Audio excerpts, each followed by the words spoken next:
जळगावमध्ये महायुतीचा धर्म पाळला गेला, मात्र नाशिकमध्ये महायुतीचा धर्म पाळला गेला नाही. जळगावच्या बंडखोर उमेदवार रेश्मा काळे यांनी आरोप लगावलाय. नाशिकच्या निकालानंतर उपमुख्यमंत्री शिंदे यांची त्या भेट घेणार आहेत.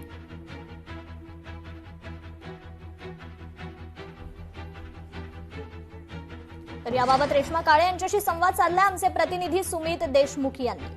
रेश्मा काळे ते आपल्यासोबत जुळलेले आहेत. आपण थेट त्यांच्याशी संवाद साधूया. ताई, काय सांगणार या ठिकाणी आज म्हणजे नाशिकमध्ये जर विचार केला तर बंडखोरी पुकारण्यात आली होती. त्या बंडखोरीच्याच पार्श्वभूमीवर जळगावमध्ये तुम्ही देखील बंडखोरी केली होती.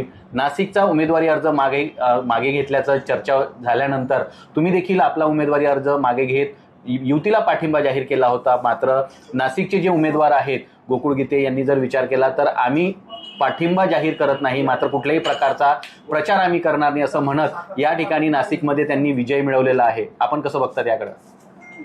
खरं तर बंडखोरी हा शब्द त्यांच्यापासून आलेला होता, नाशिकमधून आलेला होता आणि त्यानंतरच मी बंडखोरी केली होती जळगावमध्ये. आणि खरं तर पाहायला गेले तर बंडखोरी शेवटपर्यंत तिथेच राहिली. त्यांना कधीच हा पाठिंबा हा शब्द वापरलाच नाही, फक्त प्रचार थांबवला हा शब्द वापरला.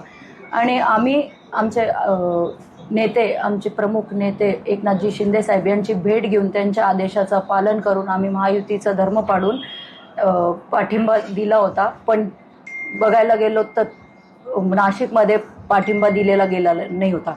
तर बंडखोरी शेवटपर्यंत तिथे राहिलेली आहे आणि महायुतीचा धर्म त्यांनी पाडलेला नाही. आम्ही पूर्णपणे निष्ठावंत राहून आमचं धर्म पाडलेला आहे. जो बंडखोर पुकारण्यात आलेला आहे आणि ज्या नाशिकमध्ये ज्या घडामोडी झालेल्या आहेत या संदर्भात आता तुम्ही पक्षश्रेष्ठींची भेट घेऊन काही चर्चा करणार? नक्कीच मी साहेबांची भेट घेऊन चर्चा करणार आणि जे काही घडलंय ते तर त्यांना माहितीच असेल.